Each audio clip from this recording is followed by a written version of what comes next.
I had been away for 3 years working in the city when my sister Amina sent word that she was getting married.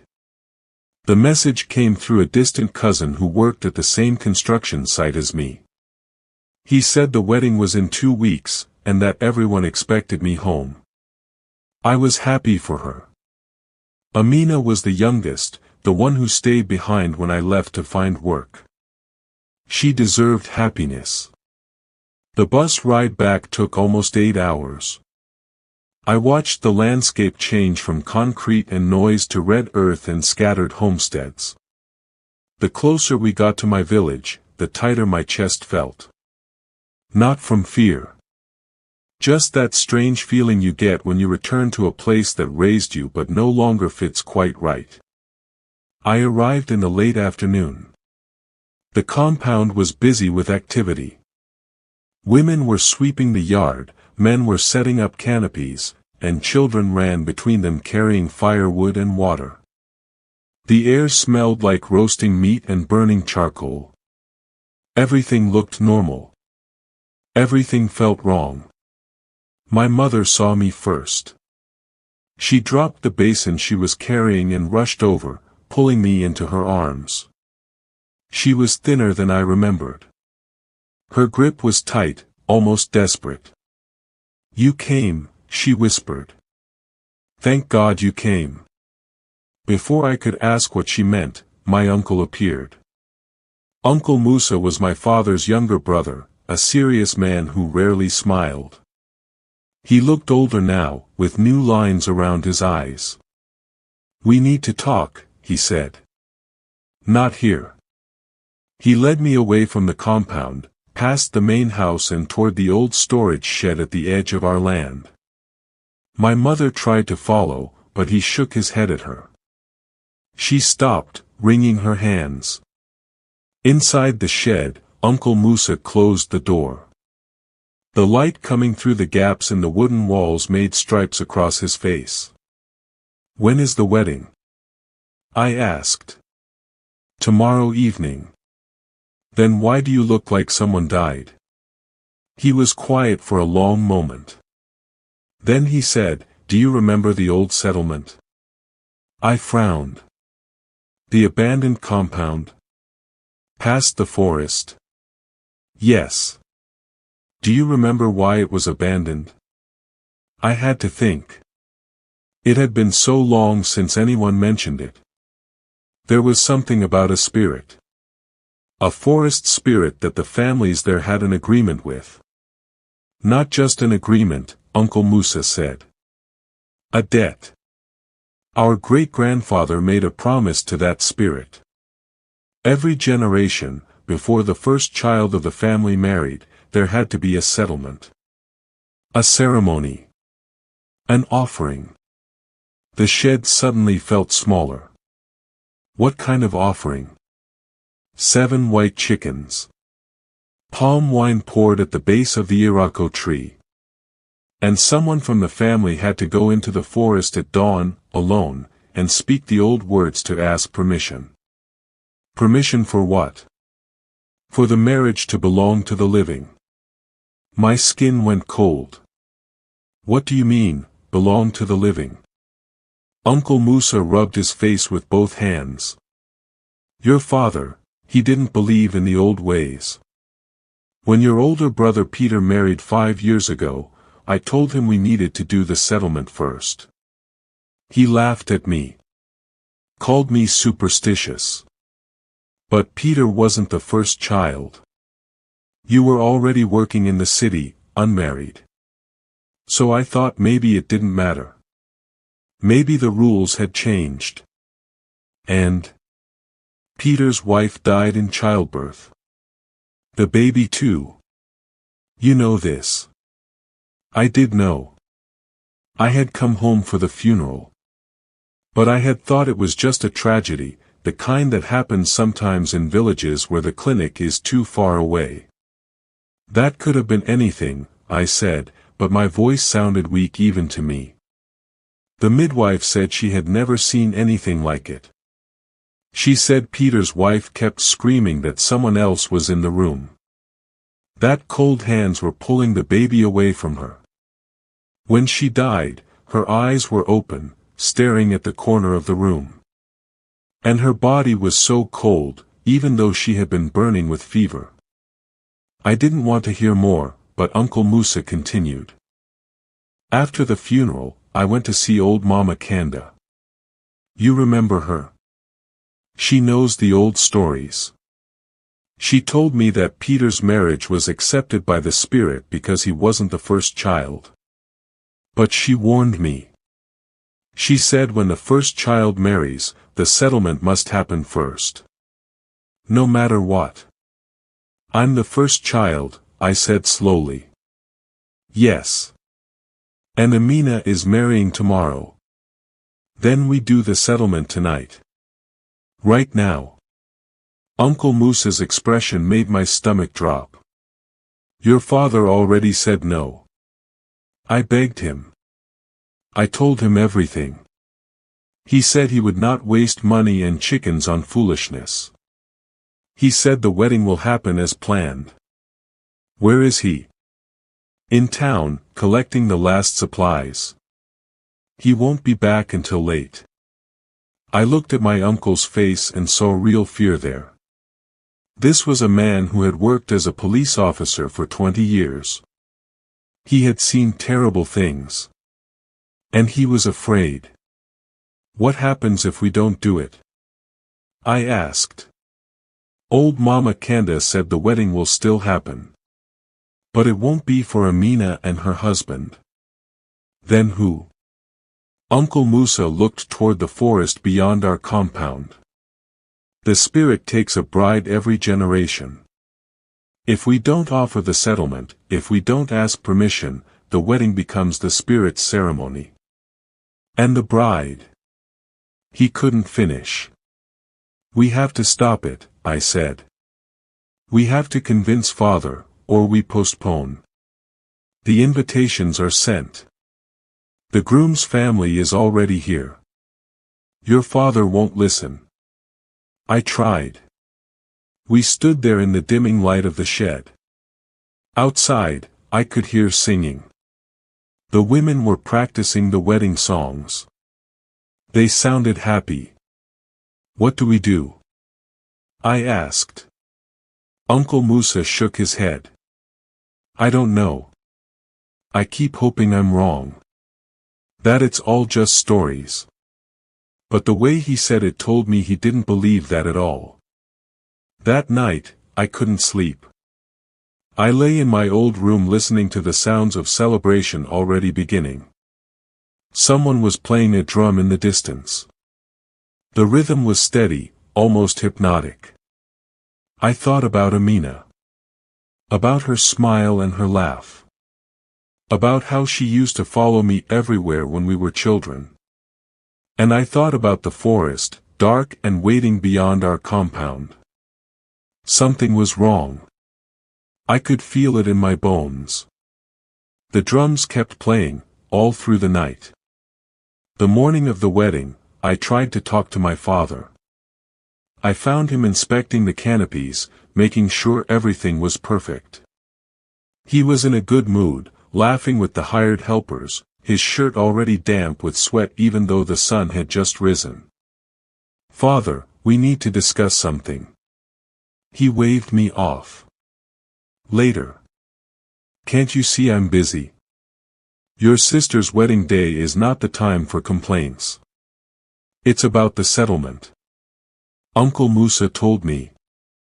His face changed instantly. The smile vanished. Your uncle has been filling your head with nonsense. I should have known. Listen to me carefully. There will be no settlement. No chickens. No ceremonies for spirits that don't exist. We are educated people now. This wedding will happen today, and it will be beautiful, and that is final. He walked away before I could say another word.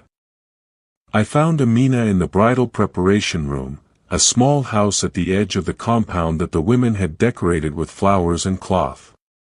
She was sitting on a stool while 3 aunties worked on her hair, weaving it into elaborate patterns. She looked beautiful. She also looked terrified. "Can I talk to my sister alone?" I asked. The aunties exchanged glances but left, closing the door behind them. "Are you all right?" I asked. Amina's hands were shaking. "I had a dream last night." "What kind of dream?" "I was walking in the forest. It was dark, but I could see the path clearly, like something was lighting the way. And I heard drumming. The same drumming I've been hearing for the past 3 nights. I followed it until I reached the old Irako tree. You know the one?" I nodded. Everyone in the village knew that tree. It stood alone in a clearing, massive and ancient, its roots spreading like fingers across the ground. "There was a woman standing under the tree," Amina continued. "She was wearing a wedding dress, but it was old, rotting. And she was waiting. When she saw me, she smiled. She said, 'Finally. You came.' And then I woke up. My chest felt tight. Amina, we need to postpone this wedding." I told Mother about the dream. She started crying. But Father said it was just nerves. She looked up at me with wet eyes. "I don't want to get married today. Something feels wrong. But everyone is here. Samuel's family came from 3 villages away. How can I stop it now?" Before I could answer, my mother entered. "It's time to start getting dressed," she said quietly. She wouldn't meet my eyes. The ceremony was scheduled to begin at 4 in the afternoon, when the heat would start to ease. By 3 o'clock, the compound was packed with people. Neighbors, relatives, friends, strangers from nearby villages who came for the food and music. Everyone was dressed in their finest clothes, bright colors everywhere. The groom, Samuel, arrived with his family at 3:30. He was a good man, a teacher at the primary school 2 villages over. He looked nervous but happy. He had no idea what was coming. Neither did I, really. Part of me still hoped Uncle Musa was wrong. I stood near the back, watching everything. Uncle Musa stood beside me. Neither of us spoke. The drums started at exactly 4 o'clock. 3 drummers, all experienced musicians from the village. The rhythm was traditional, the same pattern used at every wedding I'd ever attended. But something about it made my teeth ache. It was too perfect. Too steady. The bride emerged from the preparation house. Amina looked stunning in her white dress, her face partially covered by a delicate veil. The women around her sang the traditional songs as they led her toward the center of the compound where Samuel waited. Everyone clapped and cheered. That's when I noticed her walk. Amina moved smoothly, but too smoothly. Like she was gliding. Her feet seemed to barely touch the ground. And her head was tilted at a strange angle, like she was listening to something only she could hear. The ceremony began. The pastor from the village church stood under the main canopy, his Bible open. He started the familiar words, talking about love and commitment and God's blessing. Samuel smiled at Amina. She didn't smile back. She just stared at him through the veil, completely still. The drums kept playing. I realized the drummers looked confused. One of them, an old man named Taiwo, kept glancing down at his hands like he didn't understand what they were doing. The rhythm never changed. Never faltered. "Do you, Amina, take this man?" the pastor began. "Yes," Amina said.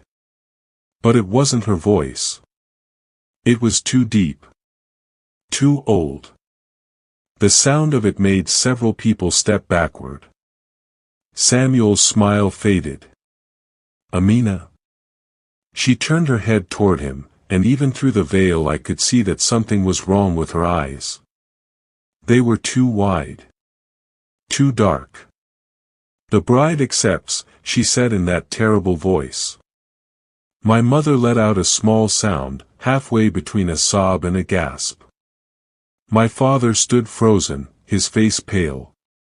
The pastor tried to continue, but his voice was shaking now. "And do you, Samuel?" "It doesn't matter what he says," Amina interrupted. Her voice was getting deeper with each word. "This wedding was never for him." That's when people started noticing the guests. A woman near the front screamed. She was pointing at an old man sitting in the second row, dressed in a formal suit.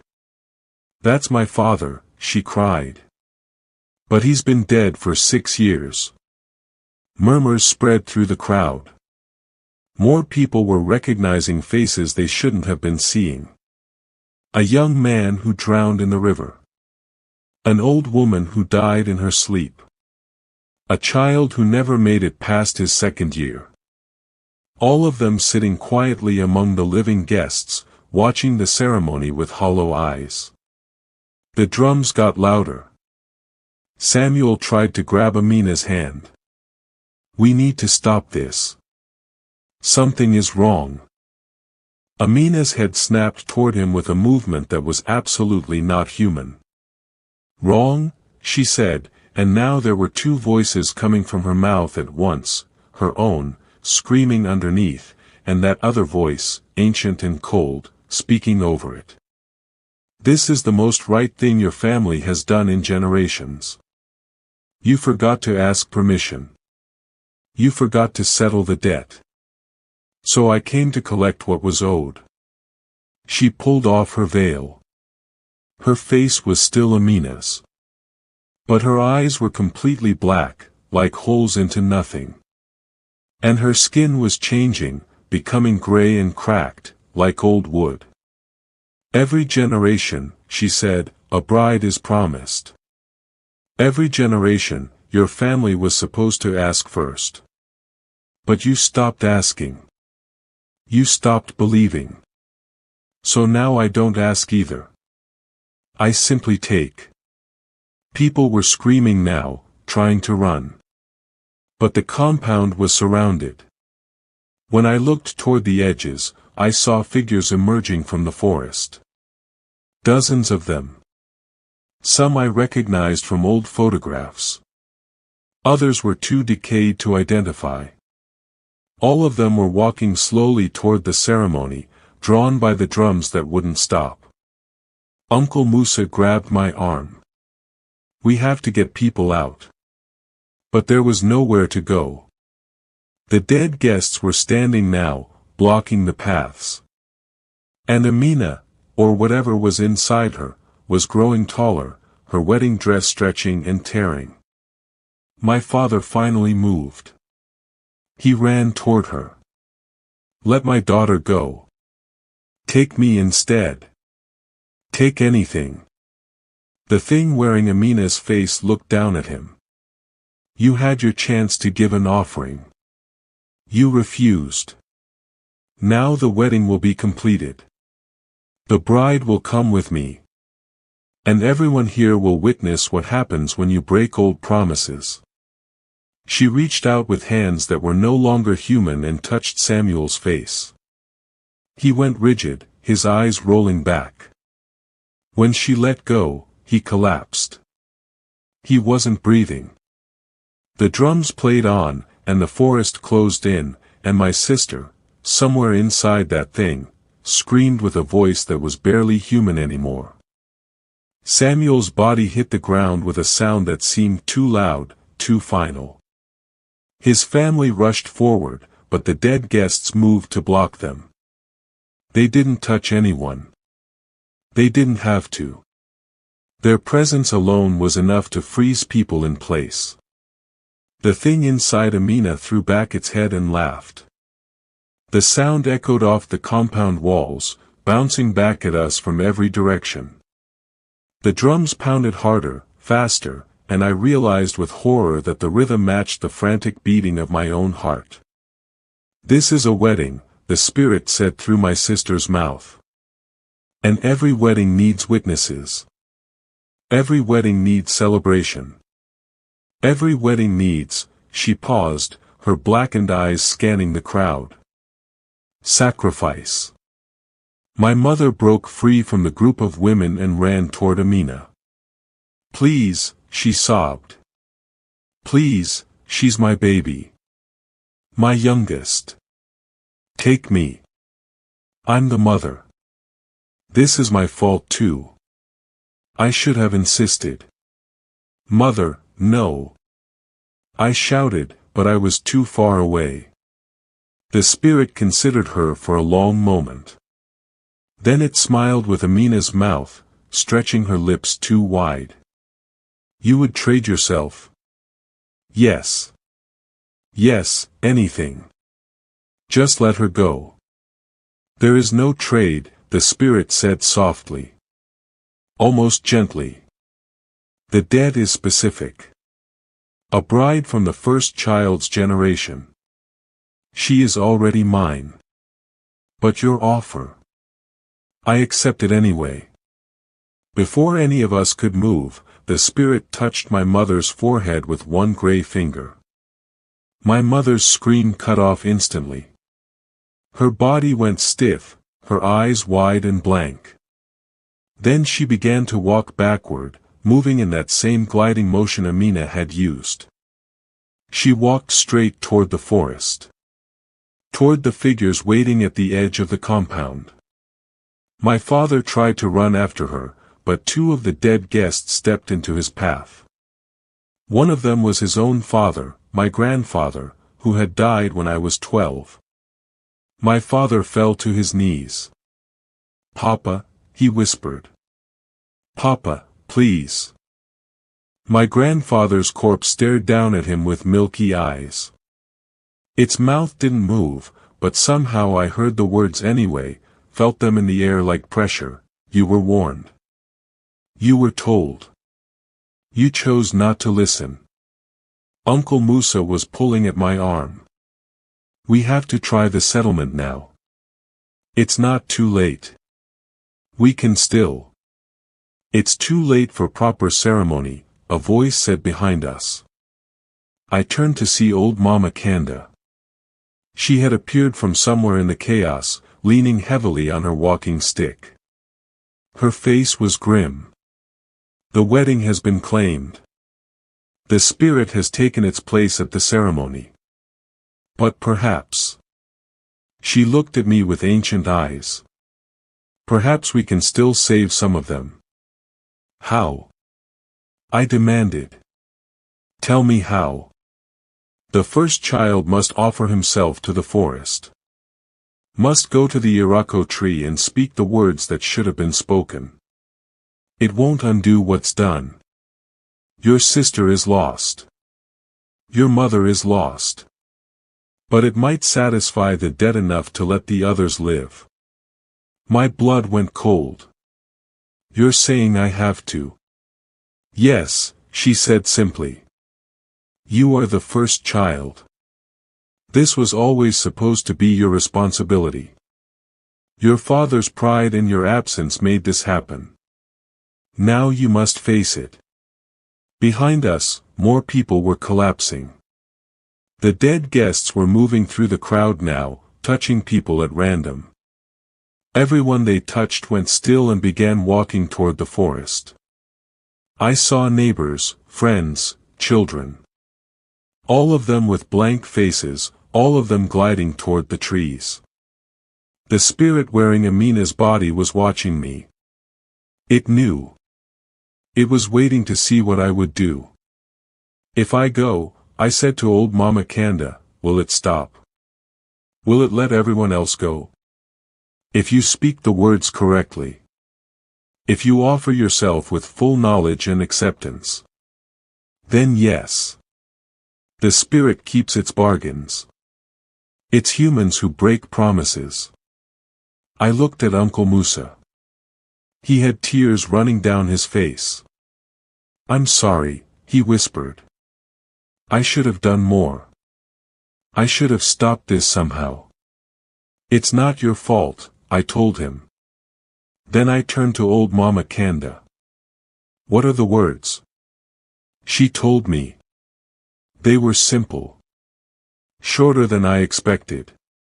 But the weight of them settled on my tongue like stones.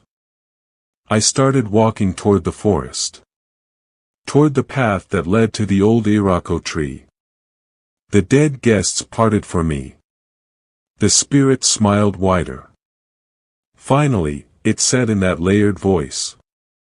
Finally, someone understands. The drums followed me. That impossible rhythm that never changed, never stopped. With each step I took, I could feel my sister further away, feel her slipping into whatever darkness waited beyond the trees.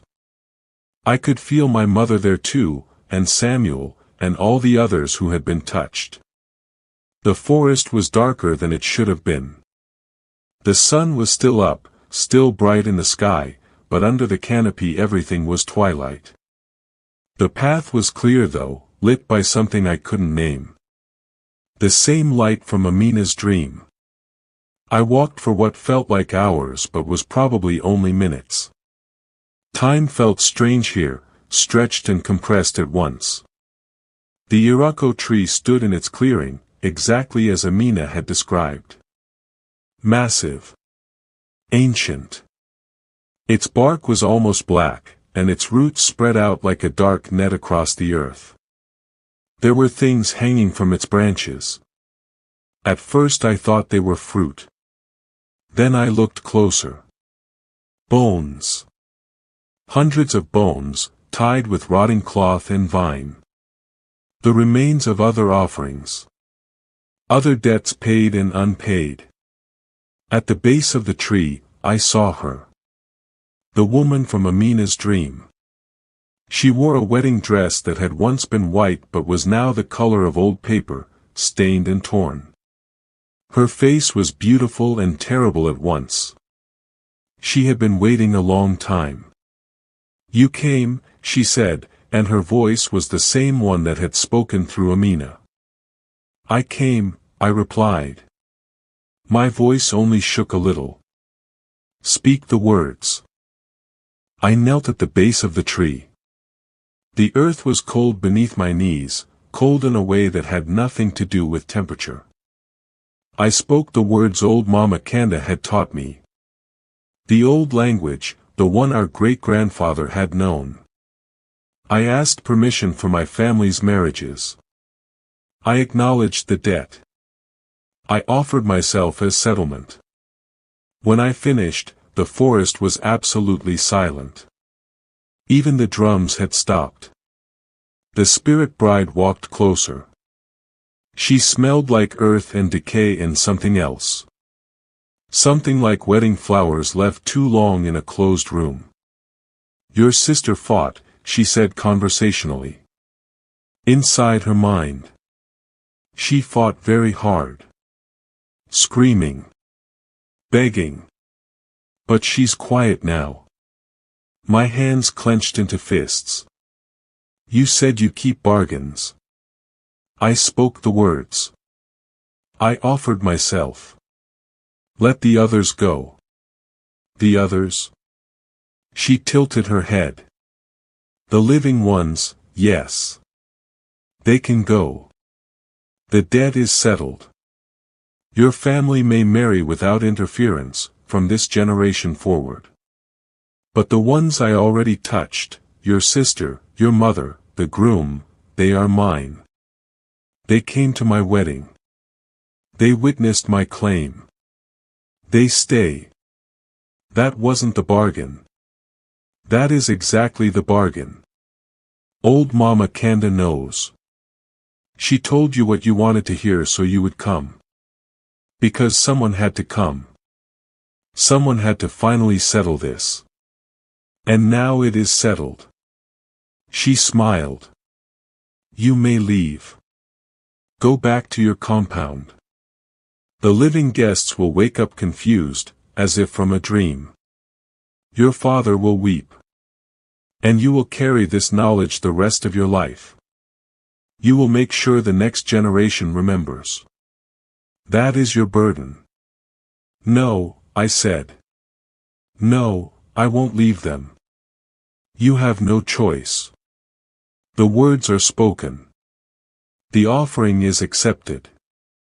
Your presence here, your acknowledgement, is the payment. Not your life. Your knowledge. Your guilt. Your memory. That is what I take from you. And suddenly I understood. This was the real price. Not death. Not being taken into the forest. But living with what happened. Living with the knowledge that I had come home too late. That I could have prevented this if I had been here. That my sister and mother were lost because of choices I didn't make. The spirit bride reached out and touched my forehead, the same way she had touched my mother. I felt something break inside my mind. Like a door slamming shut. I tried to scream, but no sound came out. When I could see again, I was back at the compound. The sun was setting. People were stumbling around, confused, crying, asking what happened. The dead guests were gone. The drums were silent. My father sat in the dirt, staring at nothing. Samuel's body was being carried away by his brothers. His mother was wailing. And Amina was gone. My mother was gone. The search parties looked for 3 days. They never found anything. Not a footprint. Not a piece of cloth. Nothing. The village elders said it was a mass hallucination. Some kind of poisoning from the food. The doctor from town said it was psychological, some kind of group hysteria. They wrote reports. They gave explanations that made sense. But I knew better. Uncle Musa knew better. Old Mama Kanda knew better. My father never spoke again. He lived for another month, then died in his sleep. They said it was a heart attack. But I saw his face when they found him. He looked terrified. I left the village 3 weeks after the funeral. I couldn't stay. Every night I heard the drums. Every night I saw that wedding dress in my dreams, rotting and waiting. But I carried the memory. Just like the spirit said I would. And now I've told you. I'm telling you this story because you need to know. Because the old rules exist for reasons, even if we don't understand them. Even if they seem like superstition. My sister is still in that forest. My mother is still there. Sometimes, late at night, I think I can hear them calling. If you've heard stories like this from your own family, from your own village, don't ignore them. Don't be like my father. The old debts don't forget. The old spirits don't forgive. If this story affected you, if it reminded you of something, share it. Let others know. Comment below if you've experienced anything similar, if your family has warnings you were told to follow. And subscribe, because there are more stories like this. More warnings that need to be heard. We have to remember. We have to keep the knowledge alive. Because forgetting is how it happens again.